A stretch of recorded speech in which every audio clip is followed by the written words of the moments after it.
10वी आणि 12वीच्या परीक्षा विद्यार्थ्यांच्या आयुष्यातील सर्वात महत्त्वाच्या टप्प्यांपैकी एक आहेत.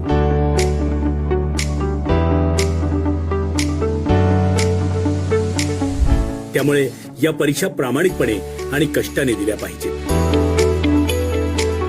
मात्र काही ठिकाणी अनुचित मार्गांचा अवलंब करून परीक्षा दिल्या जातात.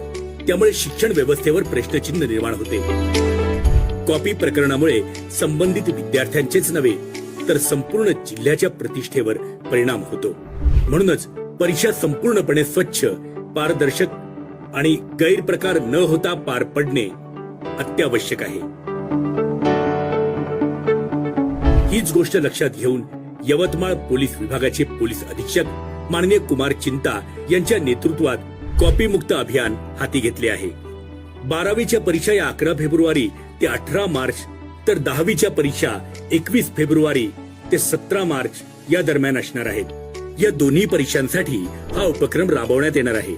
यवतमाळ पोलिसांचे मुख्य उद्दिष्ट म्हणजे जिल्ह्याला कॉपीमुक्त करणे आणि यवतमाळच्या शैक्षणिक गौरवाला कलंक लागू न देणे.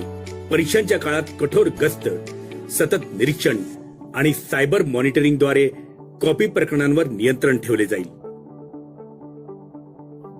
लक्षात ठेवा, जर तुम्ही कॉपी करताना पकडले गेलात तर संपूर्ण भविष्य धोक्यात येऊ शकते. परीक्षा रद्द होऊ शकते, पुन्हा वर्षभर थांबावे लागू शकते आणि कधी कधी पुढील संधीही गमावली जाऊ शकते. एका चुकीमुळे संपूर्ण आयुष्याची दिशा बिघडू शकते. विद्यार्थ्यांनो, परीक्षा ही तुमच्या मेहनतीचे फळ असते. शॉर्टकट नव्हे तर प्रामाणिक परिश्रमच तुम्हाला यशाकडे नेतील. म्हणूनच स्वतःवर विश्वास ठेवा, सज्ज व्हा आणि निडरपणे परीक्षेला सामोरे जा.